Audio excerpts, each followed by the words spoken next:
그때 봐야지. 그때 조금이라도 치료가 필요한 상황이 생겼을 적에 간단하게 치료할 수가 있지. 만약에 그걸 간과를 해버리잖아요.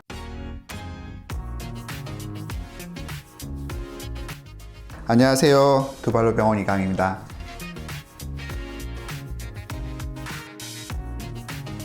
결국에는 후유증 얘기를 꺼내려면 성장판 이야기를 꺼낼 수밖에 없는데요. 성장판이라고 하는 게 뼈에 있는 그 성장판들이 다 똑같은 성장판이 아닙니다. 다리 길이의 성장에 중요하게 관여하는 성장판은 무릎 주위의 성장판이에요. 그럼 만약 발목이 부러졌다, 발목에 어떤 성장판이 부러졌다, 이것 때문에 다리가 덜 자라거나 하는 그런 문제가 생길 수 있냐요? 라고 여쭤본다면 가능은 한데 무릎 쪽의 손상에 비해서는 후유증이 훨씬 더 적다라고 말씀을 좀 드리고 싶습니다. 성장판 골절이 되면 후유증이 많지 않나요? 성장판 골절이 되지 않았으면 후유증이 없지 않을까요? 많이 질문도 하시는데요. 아이들 골절의 특징이 뭐냐면 한번 다치고 나면 이제 과성장이라는 게 있어요. 과성장이라고 뭐냐면 다치고 나면 다친 쪽이 안 자라는 게 아니라 너무 잘 자라는 거죠. 발목 골절이 입었다. 성장판 손상이든 아니든 후유증으로서 가장 첫 번째 과성장이에요. 실제 케이스 하나 보여드리게 되면 지금 어떤 아이인데 이제 발목 쪽에 이제 골절이 생겼죠. 골절이 생겨갖고 이제 수술을 했는데 수술하고 나서 경과를 쭉 보다 보면 수술한 쪽 다리가 점점 길어진 것을 볼 수가 있습니다. 그럼 이런 경우에 제가 제일 많이 하는 수술이 뭐냐면 외상형 후유증으로 변형이 생긴 거를 이제 치료하는 게 어떻게 보면 제 어떤 하나의 전문 분야인데 다리 길이가 길어져 버렸단 말이에요. 그럼 어떻게 해요? 길어진 쪽을 못 자라게끔 해야 되는 거거든요. 길어진 부위의 성장판에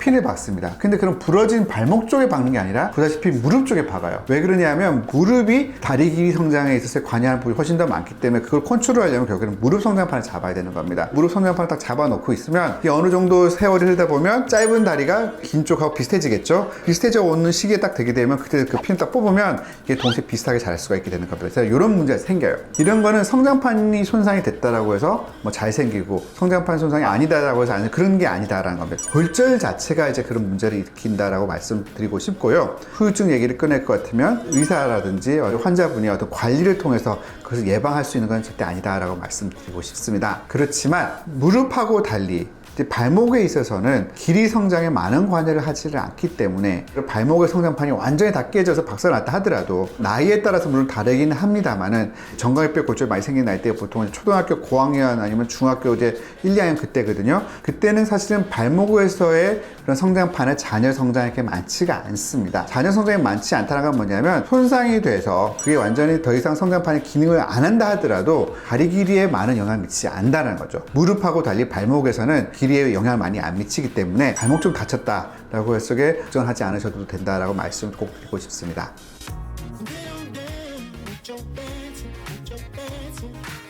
아무래도 무릎 같은 경우에 있어서는 길이 성장이 중3, 고1까지는 쭉 가야지 성장이 멈춘다라고 봐야 되거든요. 무릎이 초등학교 6학년, 5학년 그런 나이 때 아이가 넘어져서 다쳤다 싶으면 분명히 어떤 다리 길이와 관련된 문제가 상당히 있을 수가 있기 때문에 그런 경우에 있어서는 성장 완료 때까지 아주 꼼꼼하게 진료를 해가면서 길이 차이가 생기는지 꼭 확인을 받아봐야 된다고 말씀드리고 싶습니다.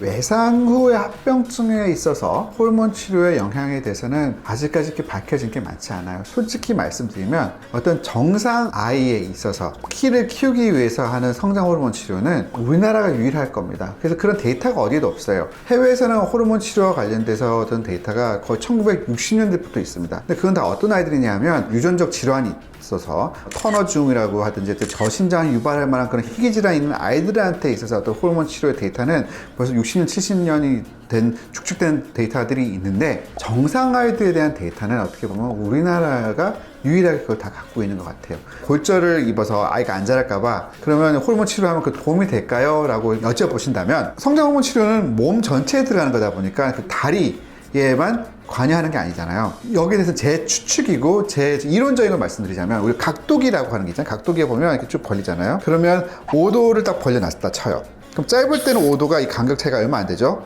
근데 길이가 길어지면 나중에 어떻게 됐으면 차이가 훨씬 더 많이 나죠. 그럼 어떤 아이가 다쳐서 원래는 이제 소위 어떤 후유증으로 인해 갖고 한 5mm 정도만 다리 길이 차이 나는 아이가 있다라 싶은데 그 아이한테 만약에 성장 호르몬 치료를 해서 그 성장 호르몬으로 인해서 아이가 키가 훨씬 더 많이 커져버리게 됐다라고 가정을 한다면, 그럼 사실은 그게 같은 비율로 계속 이제 성장을 할 거니까 어떻게 보면 그 차이는 더 많이 날 수가 있습니다. 그거는 좀 생각해 봐야 되지 않을까. 아이가 어떤 성장판 손상, 그것으로 인한 후유증으로 인해서 다리 길이 차이가 많이 날까봐 걱정이 된다 싶으면, 어떻게 보면 이론적으로는 그런 성장 호르몬 치료가 어떻게 보면 더 해가 될 수도 있겠다, 이렇게 말씀드리고 싶습니다.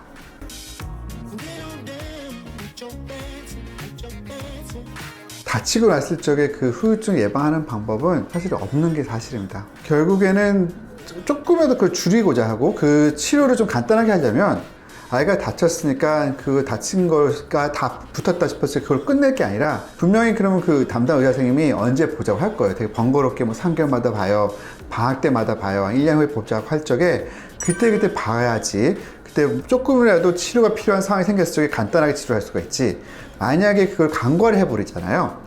그럼 앞서 말씀드렸다시피 어릴 때는 간단하게 무슨 이제 성장 어떤 그런 판을 조절해 가면서 이제 그런 다리 길이 차이라든지 변형의 차이를 조금 줄일 수 있는데, 만약에 고등학교 1, 2학년 내지 나중에 뭐 군대 신검 갈 때 앞두고 나서 한번 아이가 좀 이상한 것 같아서 검사 받아봐야지 하고 그 차이가 많이 나잖아요.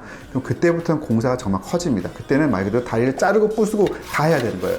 그럼 일이 훨씬 커집니다. 하여튼 그 후유증 자체를 예방할 수는 없지만, 후유증의 치료를 간단하게 하려면 결국에는 병원을 자주 가서 의사 선생님이 하자는 대로 잘 쫓아와서 검사를 해 받아봐야 된다, 이렇게 말씀드리고 싶습니다. 두발로 병원 이강희였습니다. 감사합니다.